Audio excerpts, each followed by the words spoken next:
we're trying to facilitate something that's a little bit more accurate than a computer-generated subjective size of the foot. So we want something that's a little bit more accurate. And to do that, we have some other techniques. Now, the foam impression boxes are nice. They work well. To those that are still manufacturing in the lab, there's two types of foam impression boxes available. They normally come in about a 35 and then a 55 millimeter. As a rule of thumb, everybody over 12, you should be using a 50 mil foam impression box. The reason for that is the 30 mil or the 25 mil doesn't give you sufficient depth to really capture the full morphology of it. Even an adult patient that has a small patient, 30-degree inclination of cranius with the arch nicely defined. And you'll see that with a 35 mil block, when you achieve that, half of the arch hasn't been captured. So you actually, when you are scanning or filling, that part of the casting process will actually be will be tricky. It's something that you have to compensate for. You have to use a bit of arch fill or try and mimic the shape of the captured area. So try go for a 30 mil block. Then again, we all need to be socially responsible. You know, we all have a carbon footprint we need to rely on. And when you think about all the material that goes to waste when you're using these foam blocks, I think we need to ask ourselves, is it really the way to go? With a minimal investment of a couple grand, we all can get iPad scanners and use a scanner. Now, I understand if you're still making your own devices, then it might still be feasible. But for those of you that are going to follow the route of 3D, possibly skip the phone boxes and go direct to scanning. Maybe have a couple phone boxes on standby if you have a really challenging case of amputation or first or second rank deformity that you want to actually capture the deficit nicely and then scan that. Have them at hand, but try not to use the phone boxes as a go-to. And when you are using phone box, it's important to try and get the full arch of the foot. So when you are casting the patient, try and mimic a nice inverted. I always use the forefoot to create a bit of inversion, and then I get a heel strike to get the full sulcus area, and then I first push the toes down to release the foot, to release the windlass effect, and then I push 5, 4, 3, 1. I push the metatarsals down, and that gives you a nice formed medial arch that's got that nice sulcus impression that you use the foam to combat the soft tissue. And then you also have the cuboid notch, and you also have the transverse arch nicely defined. It's called gate reference impression casting, for those of you that want to know. And there's a heap of videos of people doing it online. It gives you a really nice impression. It doesn't really help having the patient stand in the box or just pushing their foot flat in the box. As push their foot flat in the box, all you do is you just deforming the foot.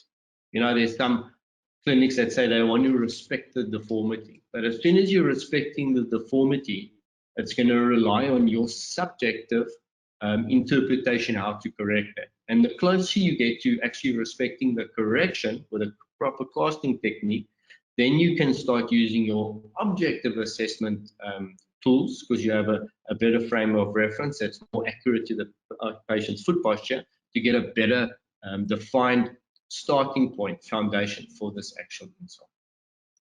Now again, there's the two boxes as I mentioned. We'll just run through this quickly. Again, we use 3D Size Me. We also have a second app from Edser that we recommend you do use. It saves us a couple dollars that we can pass on as a discount to you folks. So there the impression boxes are. So you can start off by taking an impression. You've taken the patient, then you've loaded the patient on your 3D Size Me app or your Edser app. You've got a platform to save your patient data. You choose the correct scan. and you're able to scan away. It's as easy as that. It takes literally a couple seconds. And again, the more accurate your actual impression is, the closer your orthotic is going to be to fitting perfect. Our job is to give you the best orthotic ever, the best fitting orthotic in the world. And your job to us is to give us a impression and a scanning and a measurement that's as accurate as possible. So we ask that you help us with that. Then we can guarantee that product.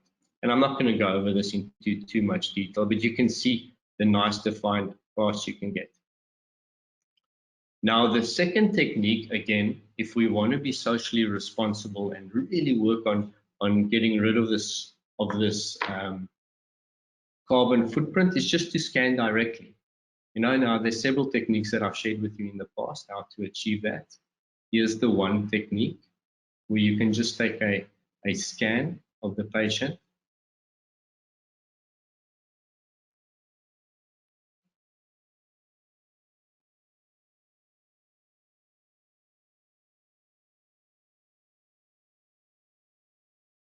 And there you have it. Again, you can see the more accurate your scan is, the better your actual insole is going to fit.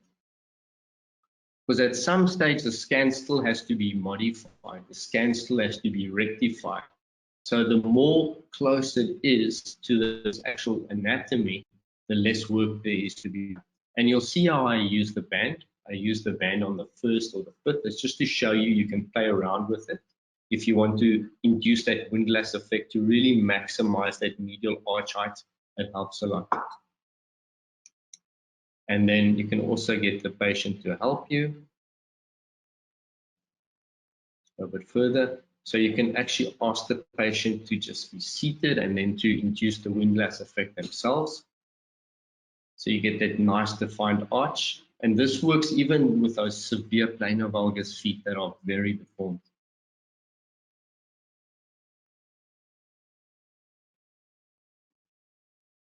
And then also you can use something like a TheraBand, or you can use a type of a band of sorts for the patient to induce it. Just be careful if they've got a calf contracture or soleus contracture, they're just going to pronate it. So just take that into consideration. Also, do remember that they're actually putting weight on their calf muscle here, so they're activating the calf muscle, so they could pre-pronate that foot, so just be careful about that.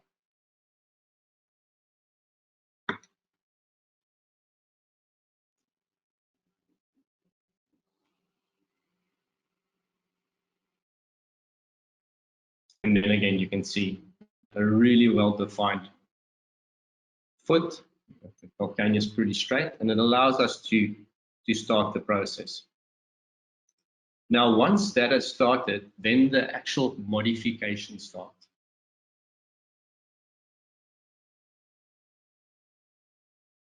Now, the cost is never just left like that. To do that, we have to rely on a prescription. So we're going to go through a prescription form in a minute, just to see what is the information we want from a proper prescription form, so that we can actually do the cost correction. Often the scan includes a forefoot that's in varus or forefoot that's in varus, and we know for the vast majority of times those are functional, flexible presentations, but if there is a rigid presentation, we want to know that. And in the actual form, there's ways for you to tick that off. Now, we would like to facilitate this service to you, where you do not need to actually do the cost modification. We want to rely on your expert opinion and prescription that we do the modification for you. However, if there is a provider that prefers to do the modification themselves, then they can do that. They can do the actual modification themselves and then send us the completed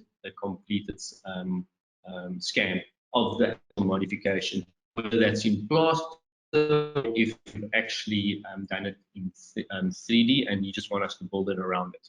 Now the software is available. It's Fit 360. I won't delve into too much information, but around that, the actual insole is designed.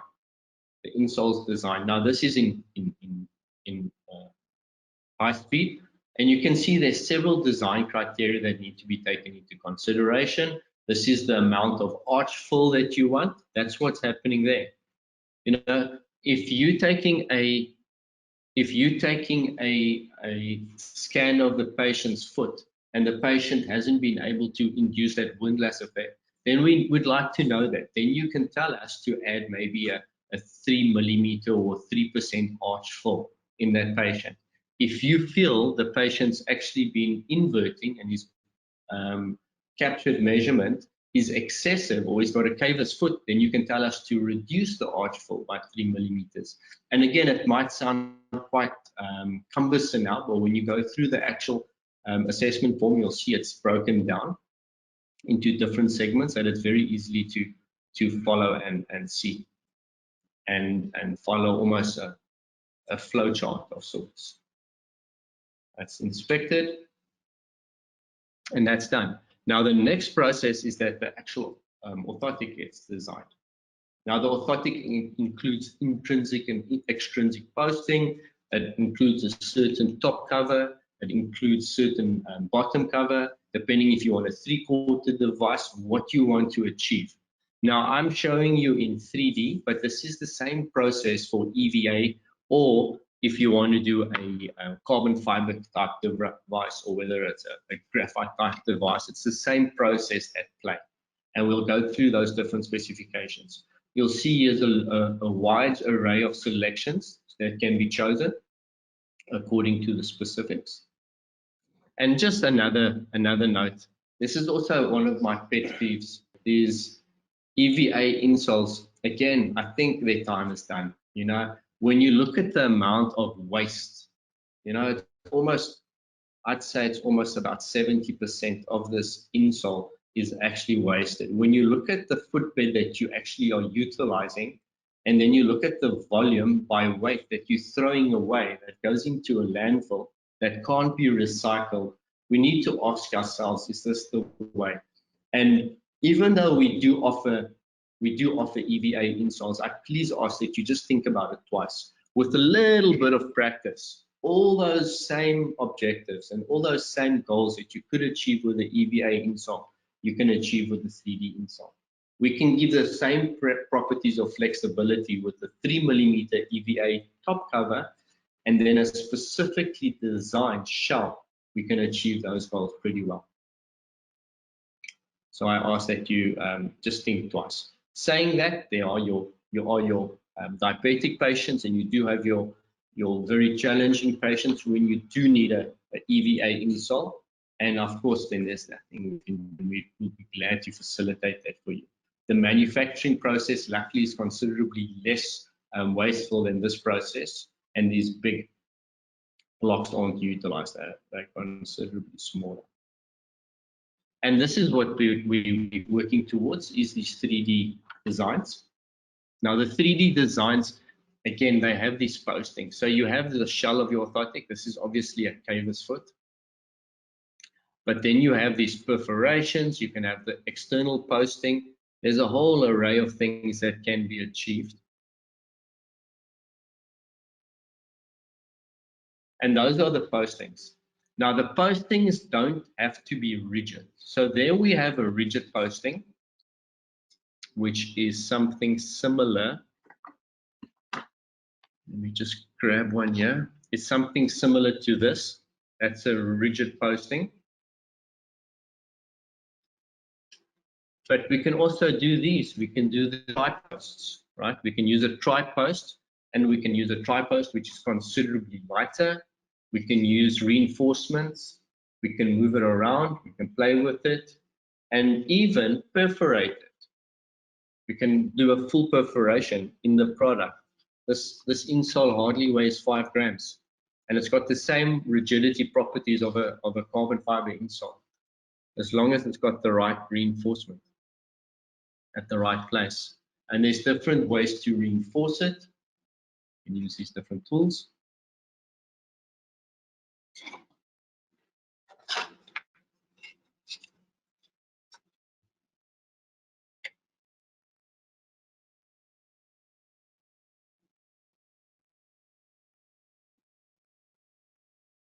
And there we go. So that's the device we're trying to provide.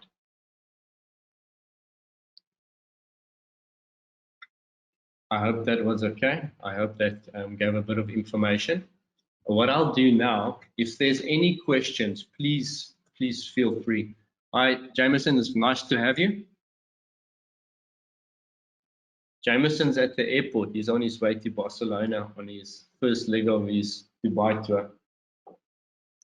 So what I thought we could do is I would actually go over the actual manual now. I'm going to go over the actual Edser manual for you guys just to have a look at it. And then I'll also go over the actual order form. And then we can take it from there.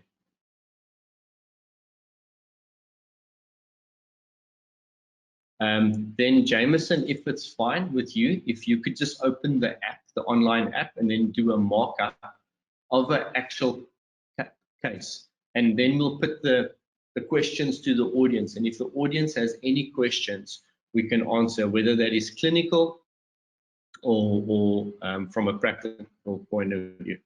We can facilitate that. So I'm just going to jump in here. Now, I hope you all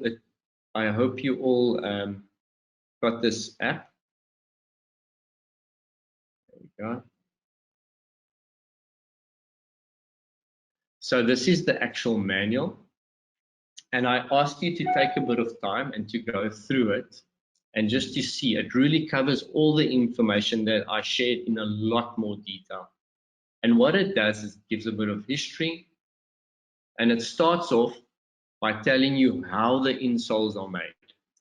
Now, there's 3 different types of insoles that are available. We have an insole that's made a little bit narrower than the foot, and that's the fashion insole. That's the narrow insole.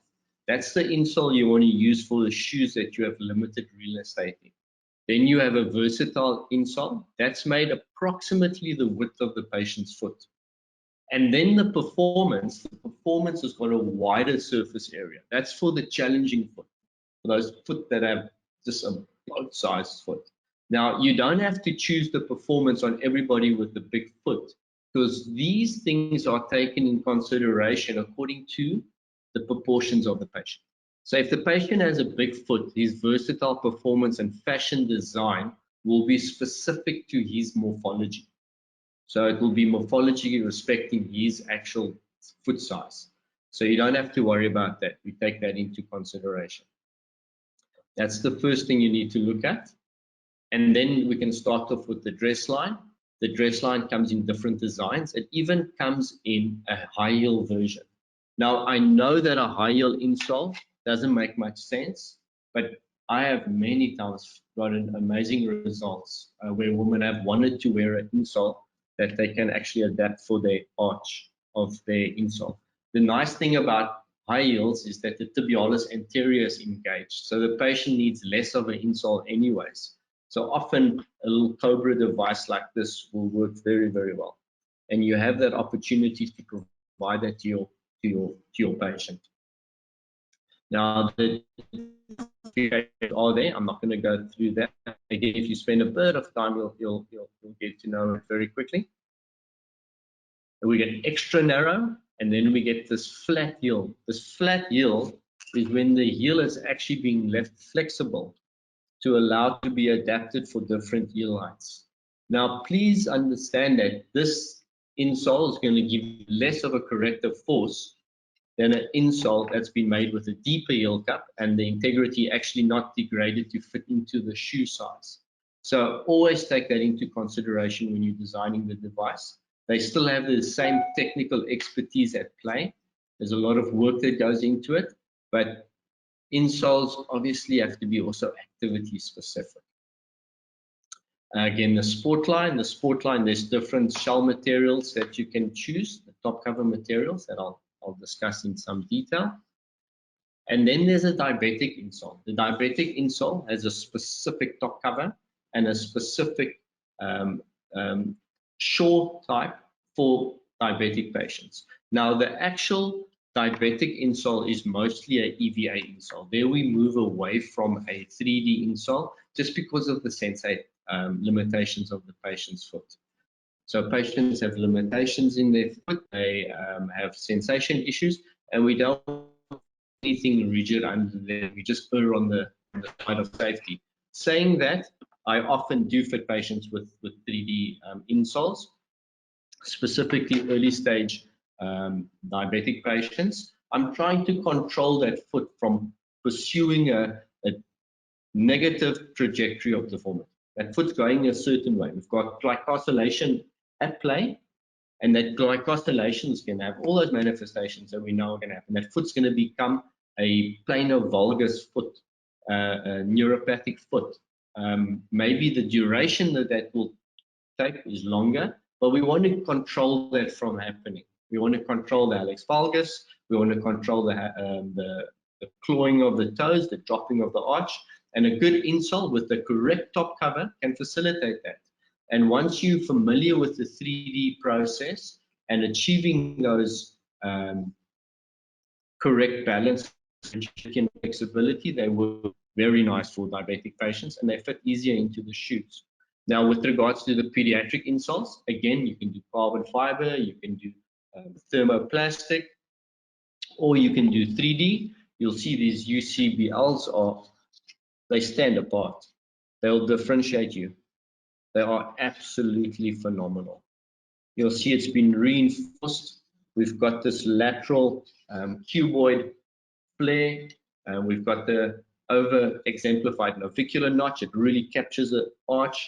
You can see it's got the tri-post, so it's very lightweight, provides that alignment and control that you want, and you can incorporate a gate plate, right? So if the patient has an internal rotation, they're walking with a forefoot adductors, then you're going to be looking at a lateral gate plate. And then if it's the opposite, you're going to be looking at a medial gate plate. And that you can put in your actual design. We can have a whole evening just talking about the effects of a correct gate plate, a forefoot adjustment on your pediatric insoles and the nice results that it can achieve and facilitate. And that's it. And then we have the footbeds. Now, a footbed is a custom insole that's been made according to a medical grade sandal. You know, you get the Shine sandals, you get the Versailles sandals that have a removable footbed. Often patients would like a custom insole. Even though those footbeds are really high quality, at times patients want a custom insole. We can facilitate that. We have an array of footbeds that we have in size.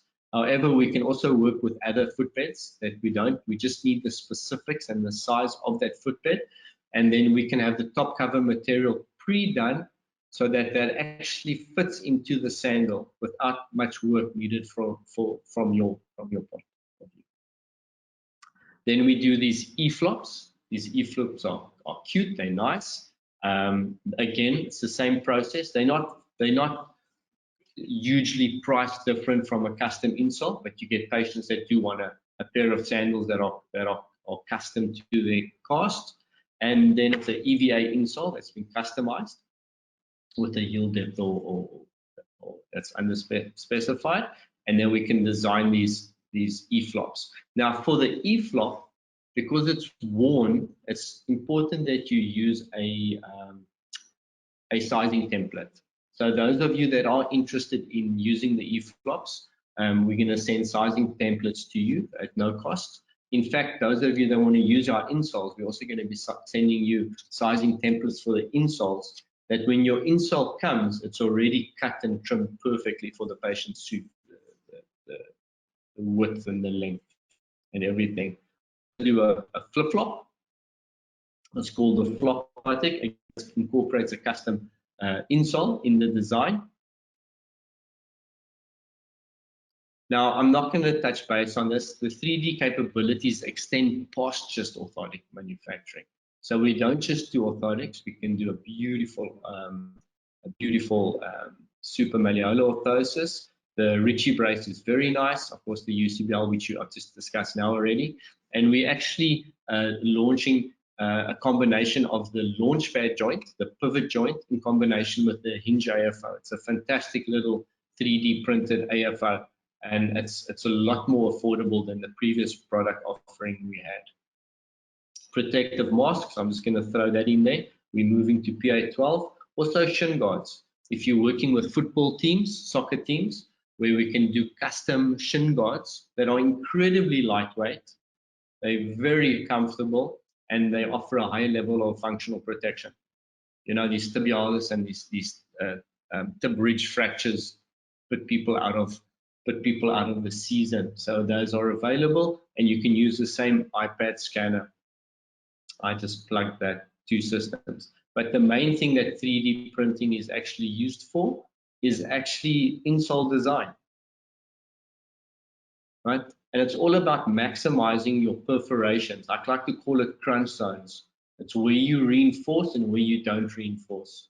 The goal is to provide a device that's strong enough to give you 5 degrees of movement, that's comfortable enough that the patient can wear it, and that's so light and small that it fits in the shoe. Now we do polypropylene, that's available. We do carbon fiber, and we do EVA. The EVA is according to shore thickness, and you can reference this guide that's in kilograms, and it tells you what weight level you can use for your actual EVA insole. It's very accurate. Same with your polypropylene and your other products. And then also with your actual 3D, you can see the thicknesses that are at play, how thick the insole needs to be. And when we get there a bit later in the actual ordering process, you'll see how this comes to play. So you can see your 3D according to body weight. Now the manufacturing, again, we have the forefoot posting, we have the rear foot posting. Now posting is a huge debate. Everybody has a theory and another theory. I think often posting and extrinsic, intrinsic wedging is dependent on the practitioner's skill and his own personal preference. And I'm the last person that's going to be advising somebody to change a practice methodology that's been working for ages. You know, the thing about a rear foot post isn't something that changes the full orthotic. A rear foot post actually inverts the calcaneus to give a bit more inversion, a little higher arch, and it allows a roll. So the patient is inverted, and that 5 degrees of movement that I spoke about is facilitated in the roll. The orthotic comes off the rear foot post, rolls over, and it drops on the midfoot. Now, I think we can do that more elegantly with a custom insole. We can get that 5 degrees from the movement of the actual shell material. So again, I hardly ever use rear foot or forefoot posts. I use a rear foot post to stabilize my orthotic. So I use the stripe post because I want to stabilize the orthotic. But I don't use a rear foot post to invert or I don't use a valgus or varus, but that's totally specific to the practitioner. If you are using that, if you're working with a chiropractor or a podiatrist that requests that from you, we can facilitate that. That can be intrinsic or extrinsic. We'll go have a look at that in a couple of minutes. And there's the modification.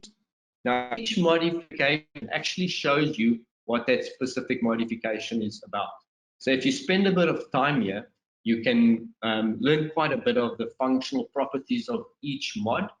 And again, it might look like a large pill to swallow, but in a day or two, and very soon, as you start using the system, it will become second nature that you just stop it down. Now, these are the perforations. The perforations not only make the insole lighter, it also creates crumple zones.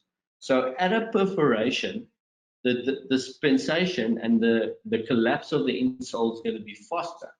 So if you have a cavus foot, for instance, then you leave the cuboid area nice and stable, and then you can perforate the high arch, which allows the patient to have more of a compression than a control on the medial arch, and it actually drives him over into a more neutral position.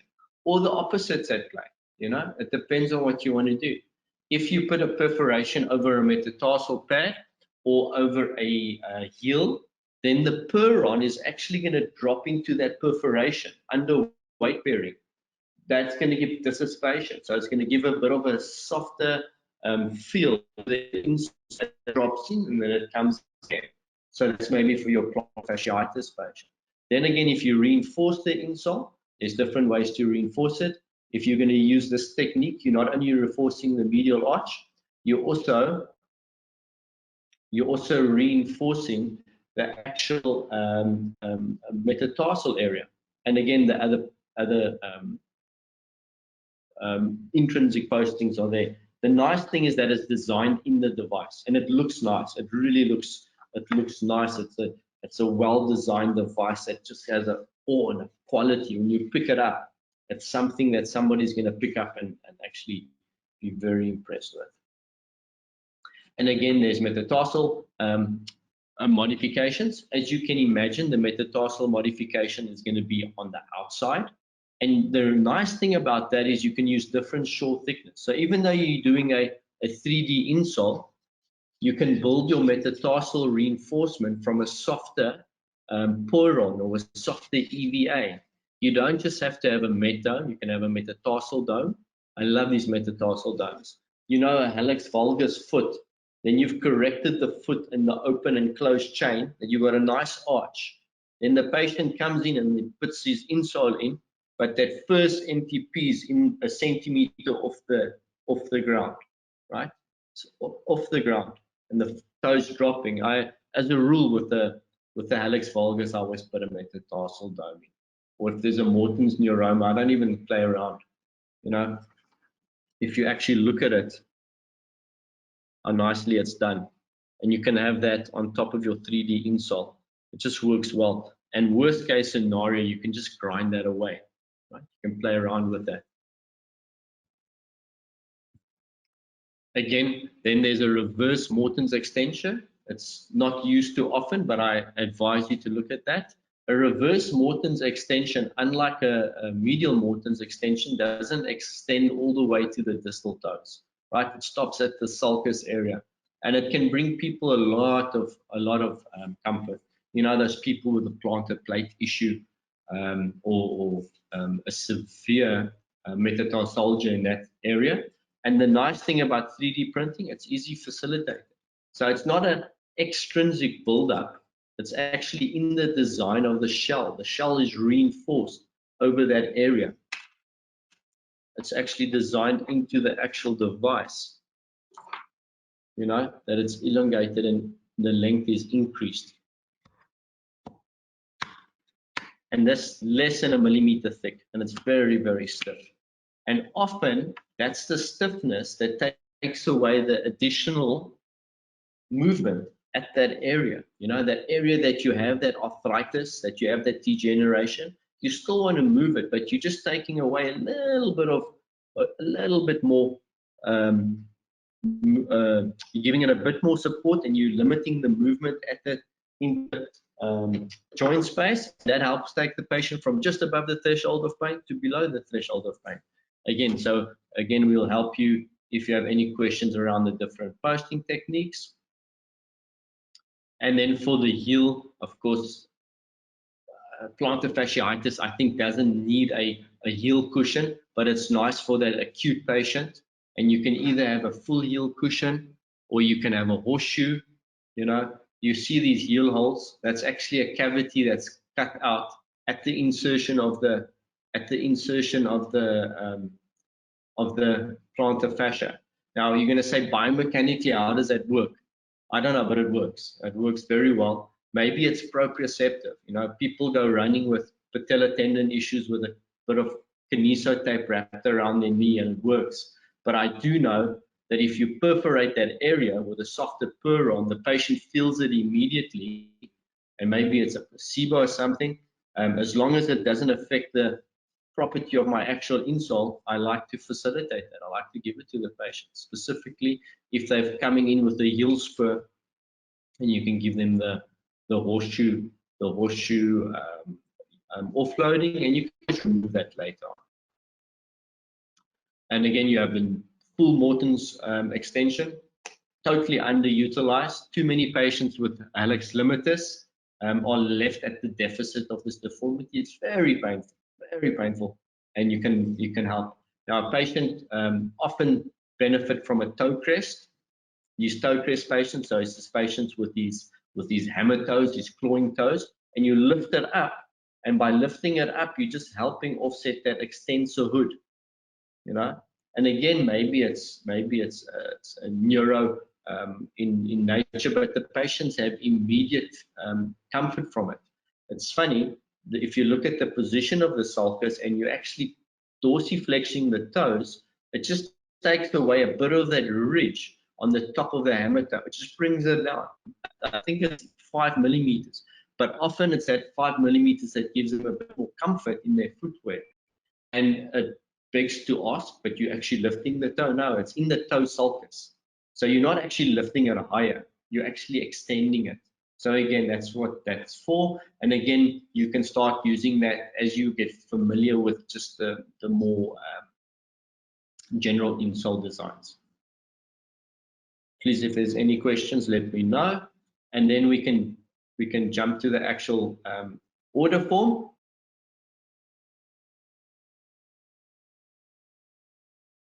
Now, when I finish this, then we're going to jump into the online app. I think we're still good for time. Then we can jump onto the online app.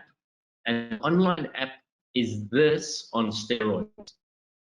Each of you that becomes a customer, a partner in providing the best insoles in the country, and they are beautiful. And we guarantee that. Every single one is guaranteed.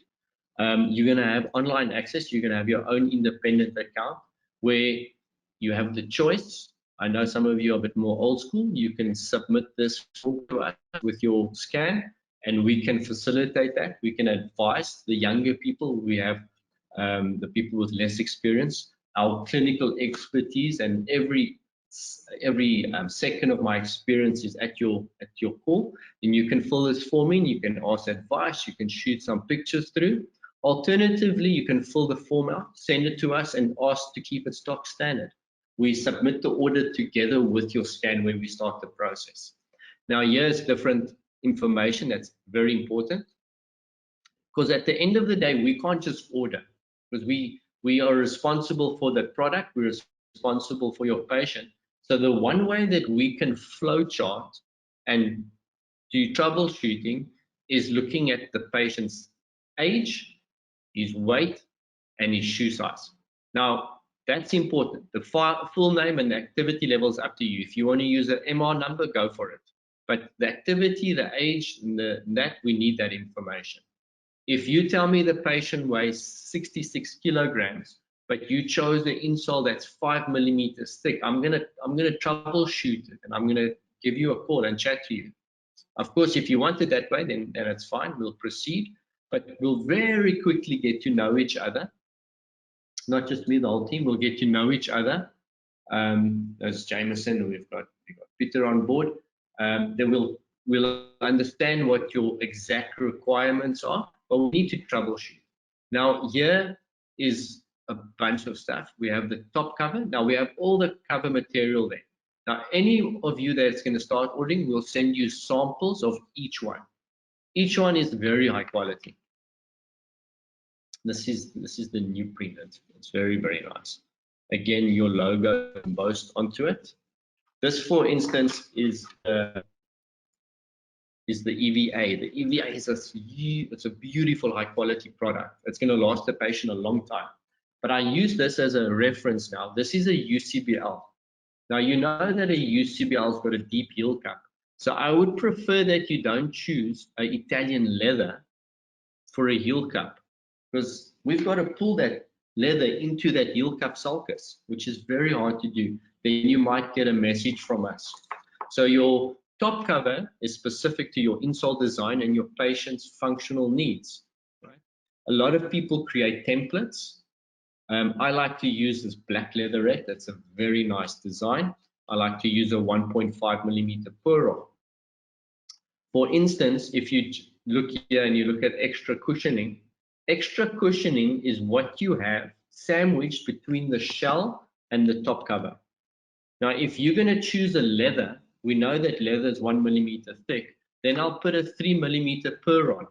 Then I have a 4 millimeter insole or a 2.5 millimeter, right? But if I'm using a 2 millimeter EVA top cover, then I might use a 1.5 millimeter pearl. If it's a really challenging case, maybe a 2.5, but we always want to weigh that up. And again, it might seem ambiguous now, but when you get to know it, it goes very, very quick. Your design is full length or sulcus length or met, you want a full insole. I prefer a full insole. A full insole's got more integrity, but at times you do want a half insole for dress shoes and that, and you're welcome to choose. And important is a bottom cover. A bottom cover is what ties everything together. This is the bottom cover. As a rule, I 99% of the time uses 1 millimeter EVA. It works beautiful. In addition to covering only methead length, you can also cover the full insole with it. Then you have an insole that's encapsulated, and that's beautiful, but I just like that. If in case there's any modifications, it's easy for me to remove and do some modifications. You never know. It's a quality product, but we're working with so many factors are out of our control that it's important. Now then again, the quantity, you guys are welcome to order 10 of each size per patient. We don't mind. This is one.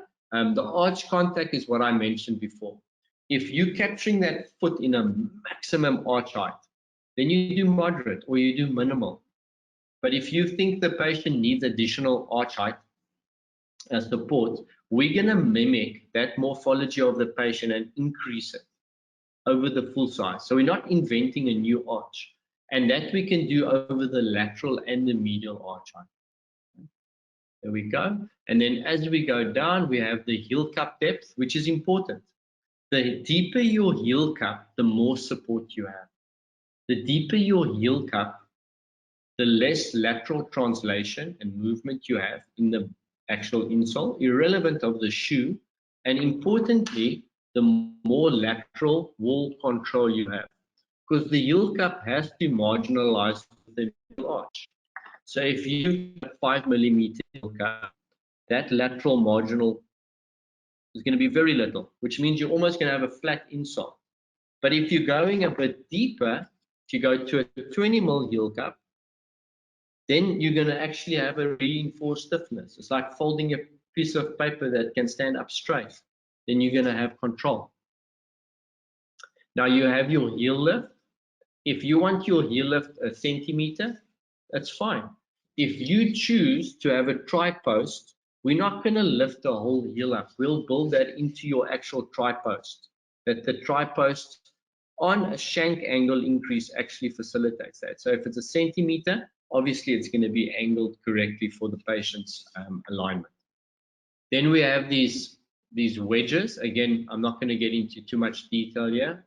There's as much wedge theory as there is practitioners. It's on your own experience. I have found that a lot of the theory that's on wedging is based on insoles that were too low and too flat. Now that we can make total contact insoles that are comfortable, I think that the foot function is facilitated sufficiently that these wedges mostly have fallen out of the window. But again, you have them available specifically with your EVA insoles. So all of this is obviously still with the EVA. And then you have your postings, right? These are all extrinsic postings. The nice thing about an extrinsic posting is that you can play with it. The extrinsic posting, unlike an intrinsic posting, is not set in stone. So you can play around with it, you can grind a bit, you can, if there's a minor modification, you can play around with that, and there's your postings. And then you have your metatarsal area. There's different ways to facilitate that.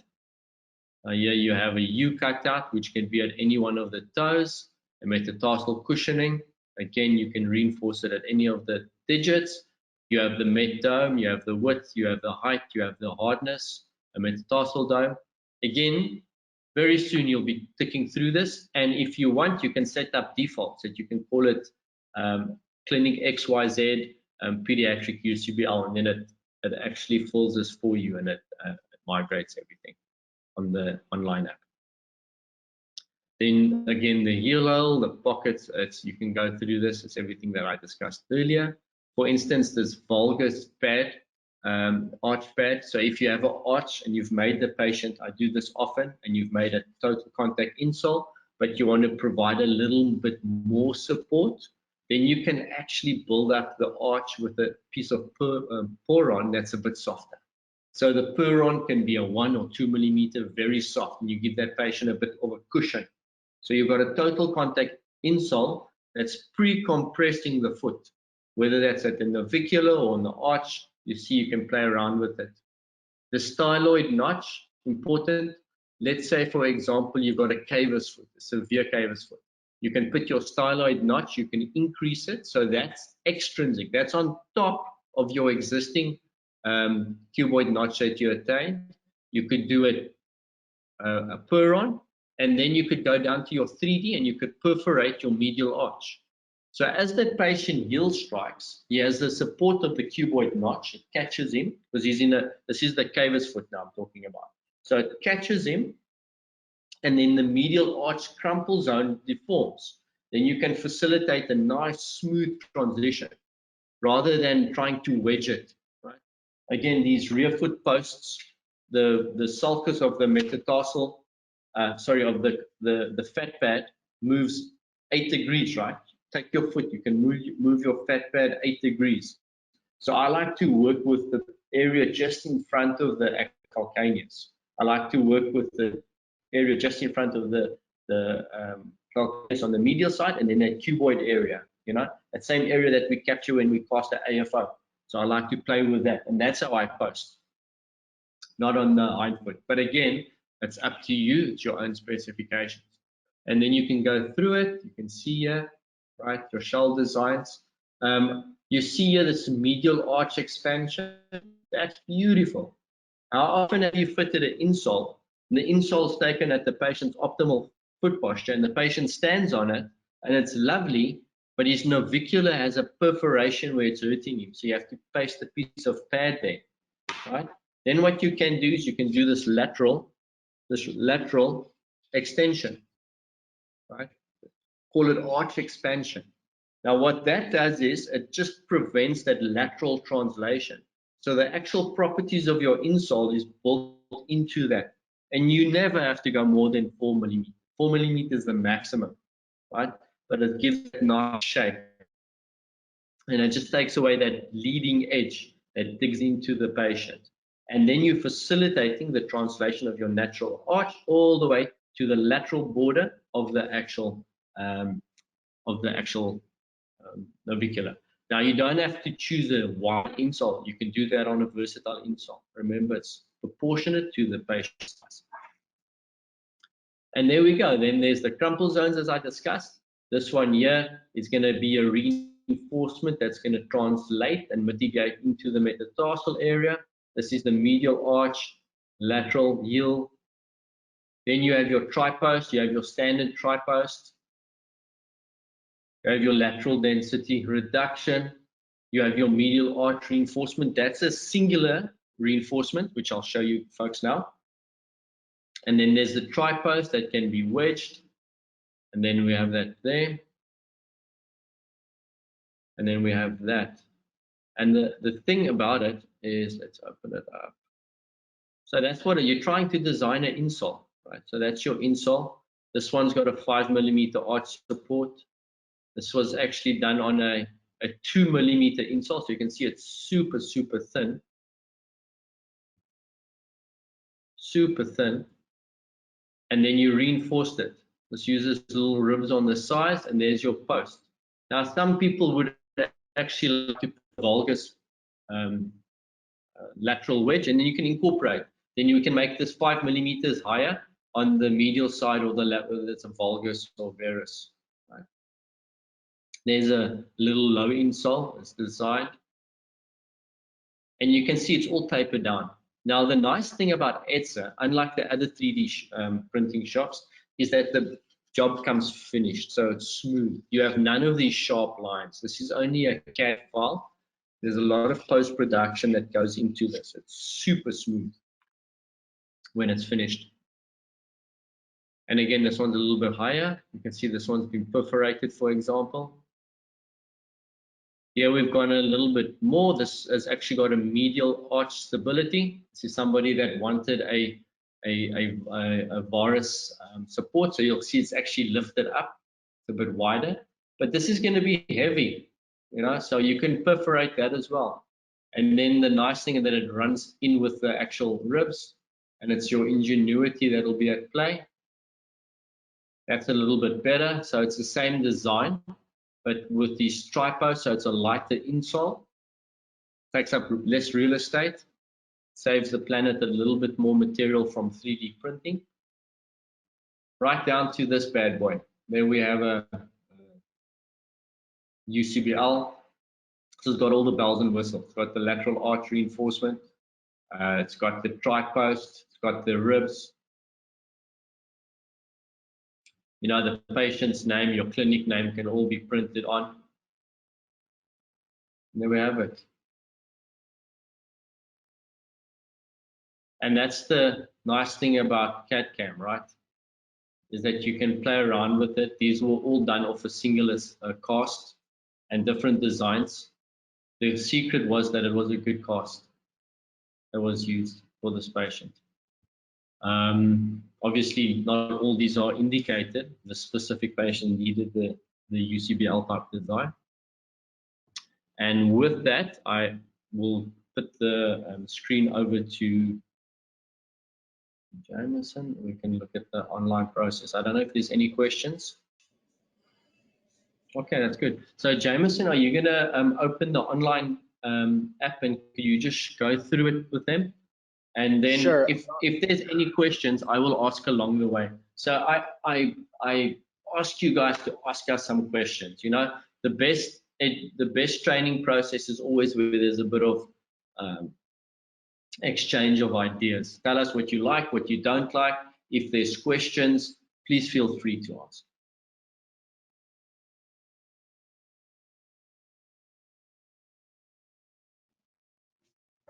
So obviously, Charl went through the order form already at length, and many of the details through our product catalog, and which also serves as an educational tool for the modifications and accommodations and different materials and styles of insoles that we provide.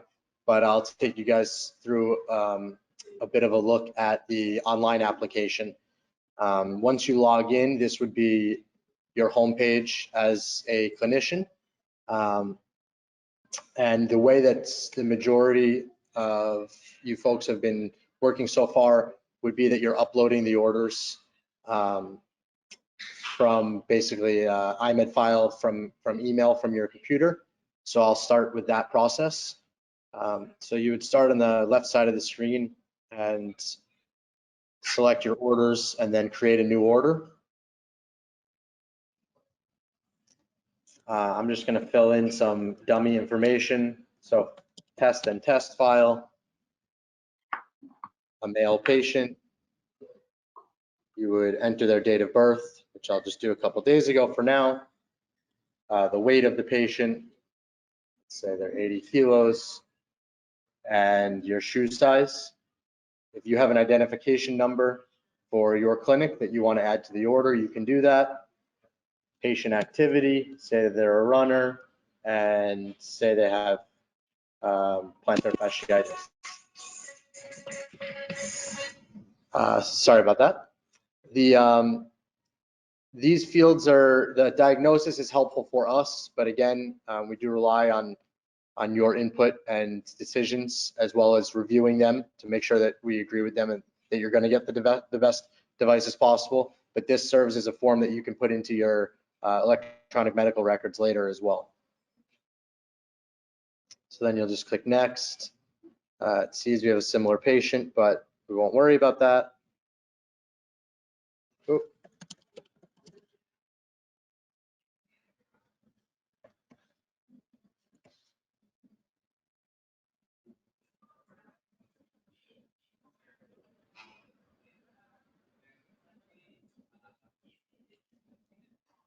So the next page that you'll arrive at is your basic information page for the orthotic or other product type.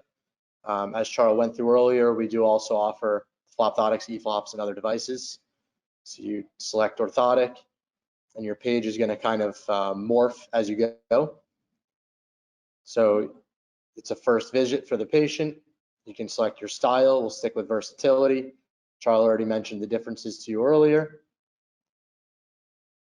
And then you'll want to scroll down, since we're focused on 3D here, and select your 3D. So based off a weight chart for, I believe it was 80 kilograms that I put, a 3D printed base shell should be about 3 millimeters, possibly, depending on what rigidity you do or don't want and what type of footwear and what thickness you're going to want out of the shell. So we'll start with it there. You can select any of the top covers that you like. So say a black leatherette. Typically, we don't want to cover the entire bottom of the device because we wanted the beauty of the 3D print and the patient's name and the clinic name and everything underneath it. As Charles said, a full-length device, particularly if you have grinding tools, because you could always make it sulcus length or metatarsal length later. So it's better to start with the materials that you can then remove. You have the choice of doing it per cast, or you can do higher or lower. Once you get through this form, and I'll show you the other way that you can process orders, you do have the option of also doing full contact, which is going to be full to the max point of the medial arch height, and then you can still add or subtract. You can do moderate contact, which will be -3 millimeters, or include some arch fill in other terminology, or -6 millimeters. And as Charl likes, you can do 1.5 or 2.5 millimeters extra cushion. If it's somebody who's extra sensitive, extra heavy patient, whatever it might be, we have up to 3 millimeters. Your heel cup depths, I don't believe we went into as deeply. For a Moda device, we typically would have 5 or 6 millimeters in the heel cup. For a versatility device, the standard is 12. And for a performance device, the standard would be 15. Those are just guidelines. You can do as deep or as shallow as you want, again, respecting the materials, not using leatherette for a 20 millimeter heel cup, using something more like a EVA that's not going to slide off the shell, but you can mix and match how you choose. These measurement protocols that you'll see is for lab use when they're actually analyzing your patient's scans, rectifying them, taking the arch height measurements and the length and width of the foot measurements. Then you have your array of options. So your heel lifts, something we get asked all the time. Your heel lift can either be incorporated into, for example, a no posting with a flat heel. It can also be incorporated into a rear foot neutral extrinsic posting, or it can be incorporated into a tri-posting with a valgus or a varus. So you do have options there.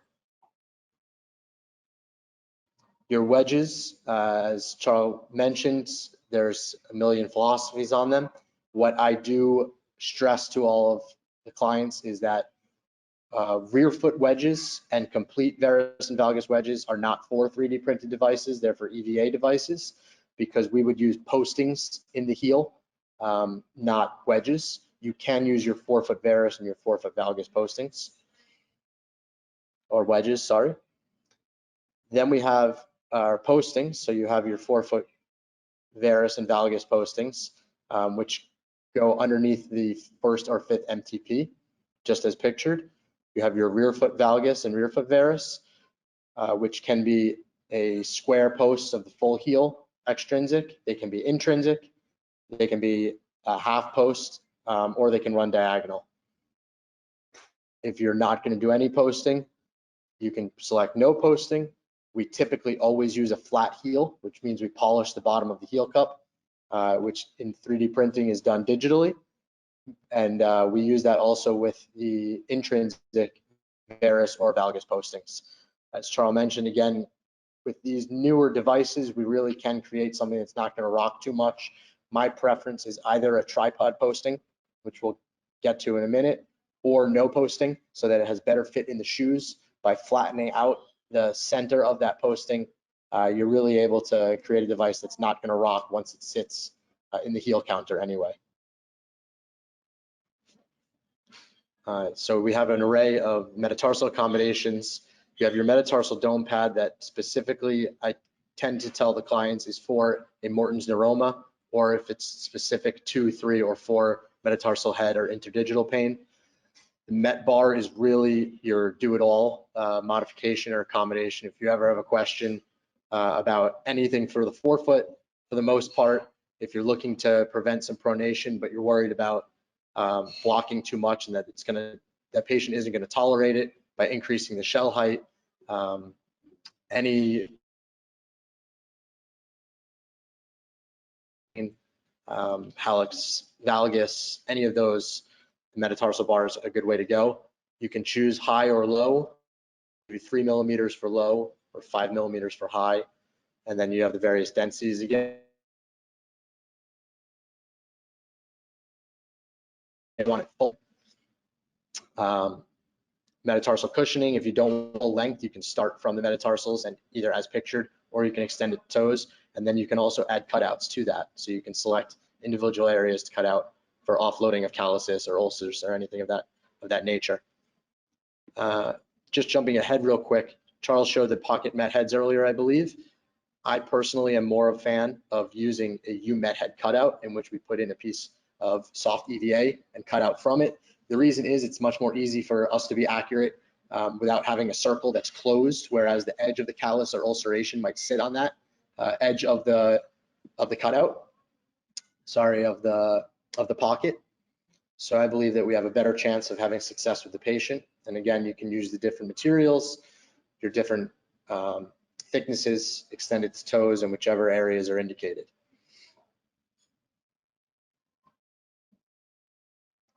More accommodations, kinetic wedges, toe crests, horseshoe. One thing that Charl mentioned also with plantar fasciitis patients, as I just mentioned a minute ago, you have really a variety of cases where it's more heel pain, more medial arch pain, more anterior pain, where the origin versus insertional pain. So origin pain, you want possibly a heel hold to offload the area a little bit, or a little bit of heel cushioning that doesn't do anything necessarily functionally, the heel cushioning, but it's going to give them some immediate relief.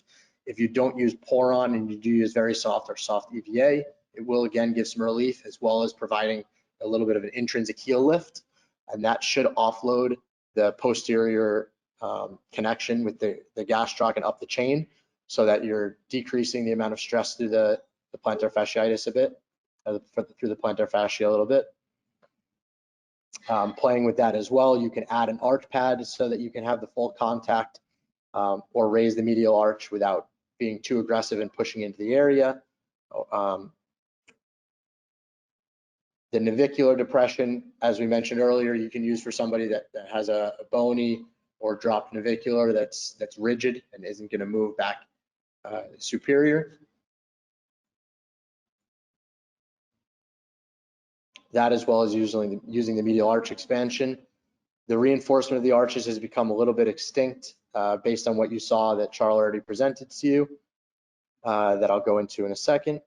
Kirby skive, I believe, is a bit extinct as well, because we do intrinsic postings in which we're digitally able to rotate the calcaneus instead of having to polish the outside of the shell. And then again, you have the modifications that he showed earlier. So instead of the arch reinforcement I just showed you, you have the medial arch reinforcement, or the triple, which is actually 4 lines. So I have to change that to quad arch reinforcement. You have the ability to use arch density reduction, for example, again, to make that area of the shell a little bit lighter, thinner, allow the top cover and poron to come through a little bit for somebody with plantar fasciitis that you're meeting at a superior point in a cavus foot, for example, and you want it to be a little bit more flexible in the area. And then, for example, the lateral arch density reduction you can use in somebody with an out-toe gate plate, which I don't think we went over, but that's going to decrease the rigidity of the device laterally, so that when they're pressing down into that area, it doesn't resist them as much. And they can start externally rotating and stamping down on the lateral edge of the foot. While going through all of this, since we know that it can probably be a lot, especially early on, you're able to put any comments that you want down here, indicating to whoever's reviewing the order in the clinic that you need to find some accommodation or modification that you're unable to find, or anything else that you might find relevant for the patient. Then you'd get to the end, look over your order and all the selections that you would have done, complete the order. You have one more chance, and you can send the order on hold, or you can confirm the order if you're waiting for, say, insurance payment, patient payment, some more information. And at this point, you can also attach your scans, or you can attach any pictures that you need to.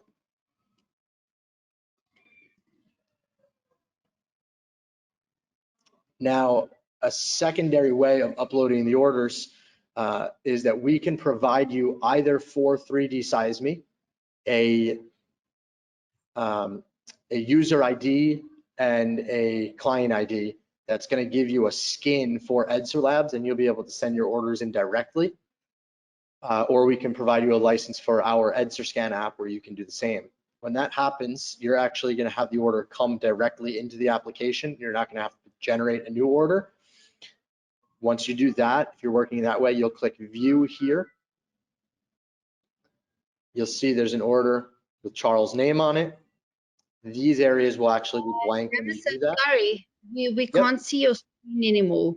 Okay, so in this case, you would select View, and this is, again, your home page. So you would select View, and then you'll have a list of all the orders that have been sent in that day or generated and haven't been validated yet. In this example, the first order is for Charl. These areas would be blank if you sent it direct from the iPad at this point. So we'll just imagine that they are. You can select the order, and the patient information will be filled out for you already because you've already put it into the iPad. Then when you're doing that, as you learn our systems and you share with Charl and Lelani and Pieter perhaps about what are your preferences, we can set up templates for you.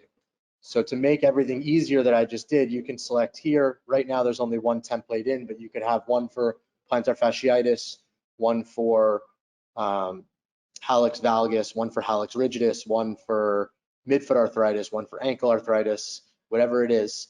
And you would select from that list,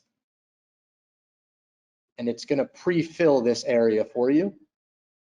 And if you want some of the accommodations below as well, we have a MET bar selected that's going to be low, so we'll add 3 millimeters, and it already has the material.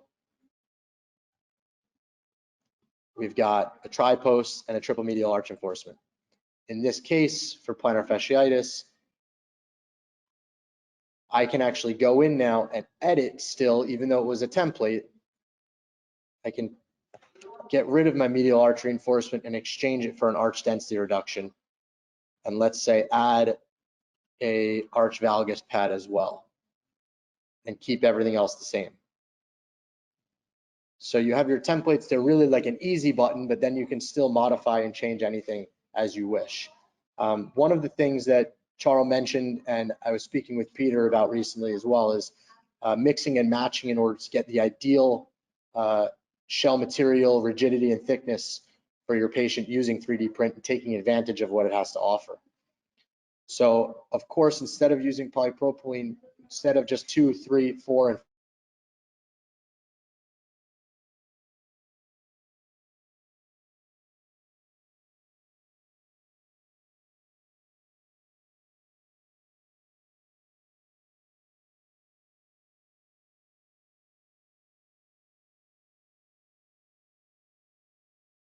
and Jamison, I think we now you're back.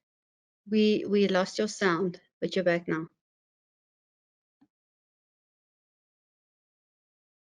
Go ahead.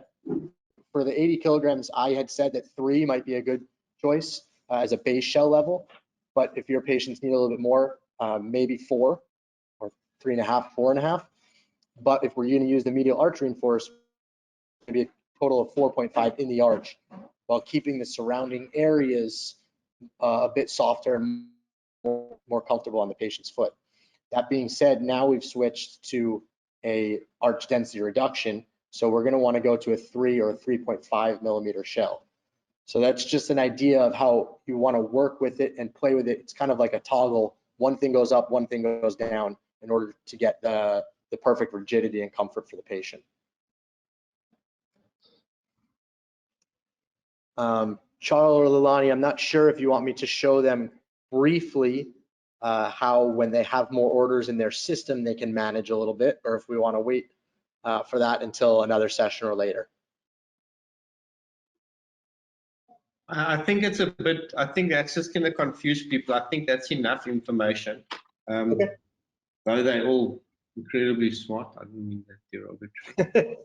No, that is, with my clients here in the States, I wait until they get some orders in. I do everything step by step. I try to walk through some of the first few orders with them, even though I have plenty of confidence in their abilities. It is a new system. There are many options. Okay, that's cool. So the one thing that will be important is that you get your fitting kits. The fitting kit is you know, UK, US, different foot sizes, different shoe types, and you can just take the kit and you can put the patient's foot on it, and you can check that it fits in his shoe. By that, you get the insole that's done. The insole comes, you take it out of the box, you put it on. 99% is not going to need any modifications.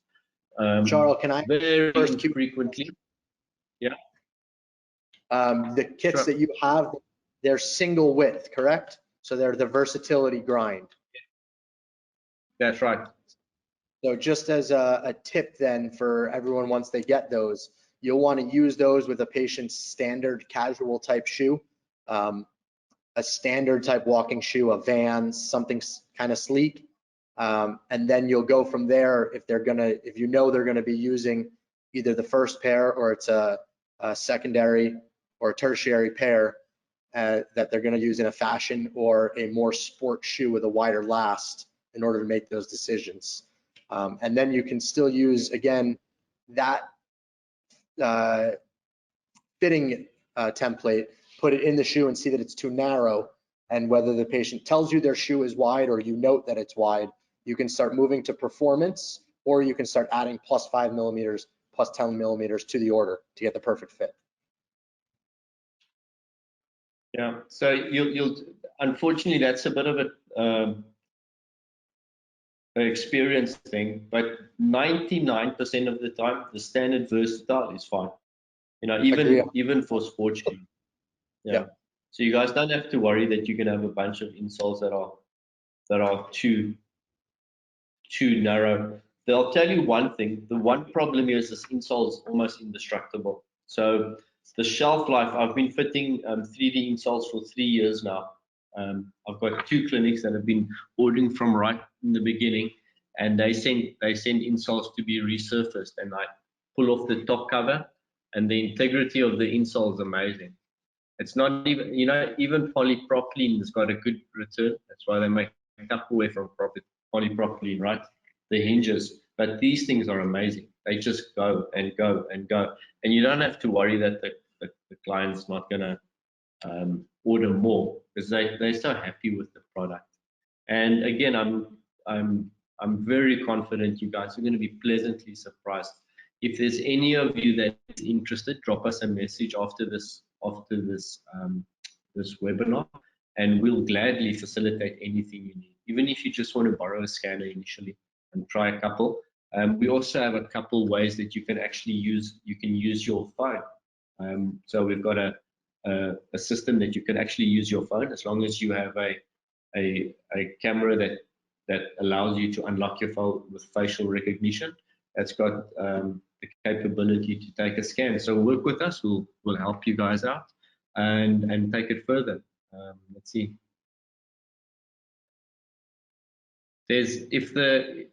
Can they attach a scan of the existing insole?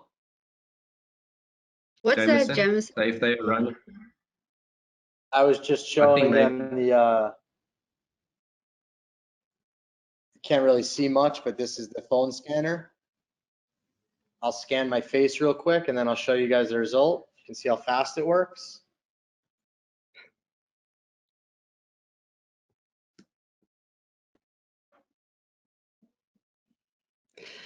Charl, can So you quickly check when Jamison initially said, from Michelle?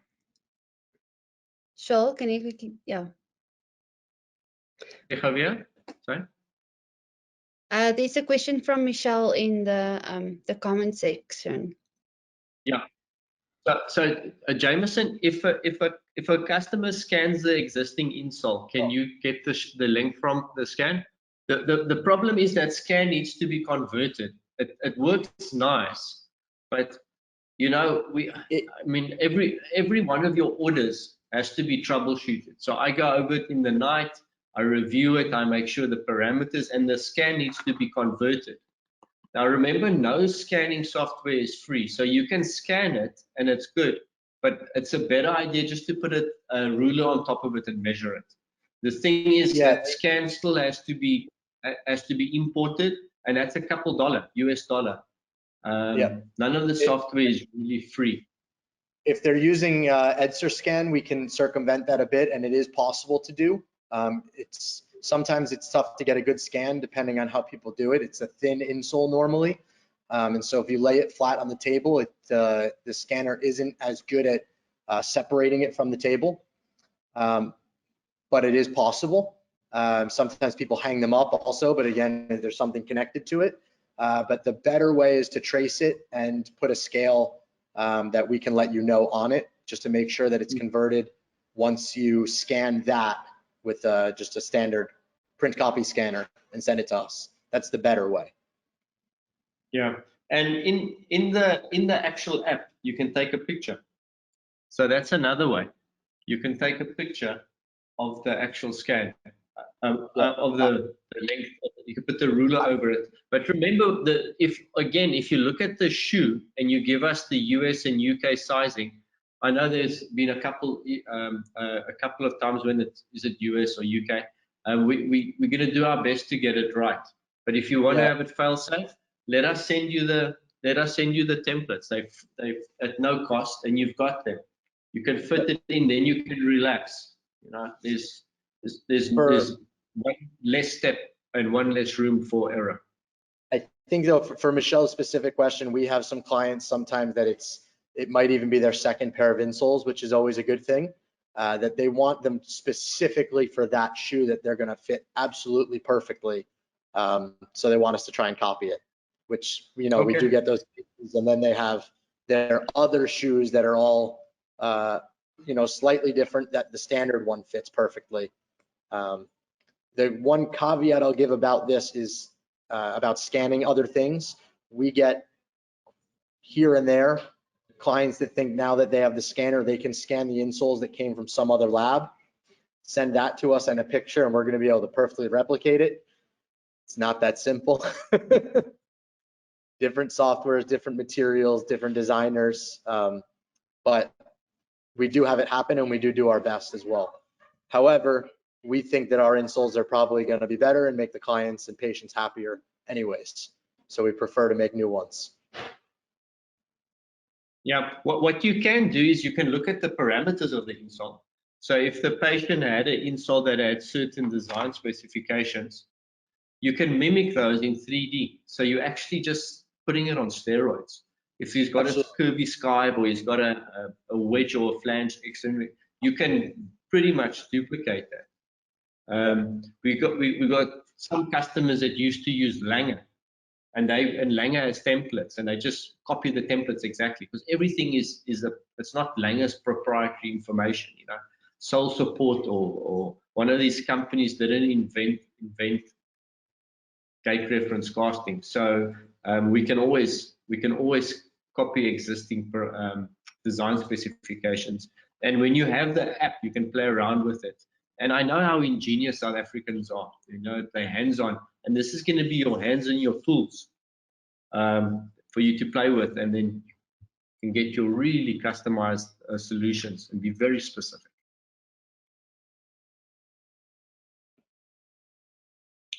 I didn't show, but we also do 4-foot fillers. If there's amputees with 4-foot amputations, we can do a 4-foot filler and facilitate it in the same device. Okay, any other questions?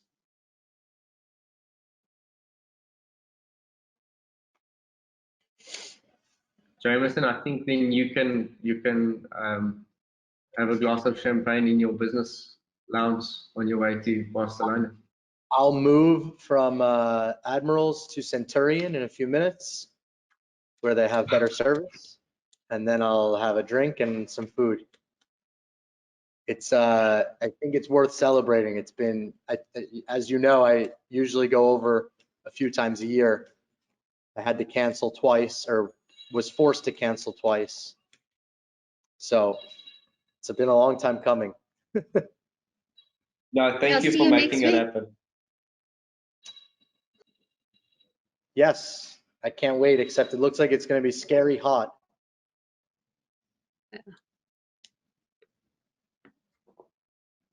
Do you quickly want to introduce Pieter at the end? Because we did it in the beginning, but I think not everyone was on it. Okay. Ons gaan nou Afrikaans praat vir Pieter se doelwit. No. There's still some there's English people on, so leave it in English. So, Pieter, please introduce yourself. He was flirting with us. He had one foot in our bed, and he was gonna join the Orthomina team, and then the next thing he joined the Edser team. So we're very happy for him. He's gonna be taking on a global role, not only from a technical point of view, which he's thrilled and which he's very good at. He loves CAD/CAM. It's all he can talk about all day. But also from a clinical point of view. So he's going to be there, he's going to be troubleshooting, and it's a nice connection. You know, it keeps us a step closer with this leading international company providing nice installs. So Pieter, please. Thanks, Charl. It's like you know me, I'm quite into the whole tech thing and 3D scanning and 3D printing and trying to design stuff. And yeah, I mean, I think the first time we spoke to each other was at one of the Naked Prosthetic launches, and I think from the get-go we realized that we talked the same language, and from there on it was just a great relationship that we started building. And yeah, I'm absolutely thrilled to still help out the INTEFAB team, but also really excited to be part of the Edser team. Also, like you said, on a global perspective.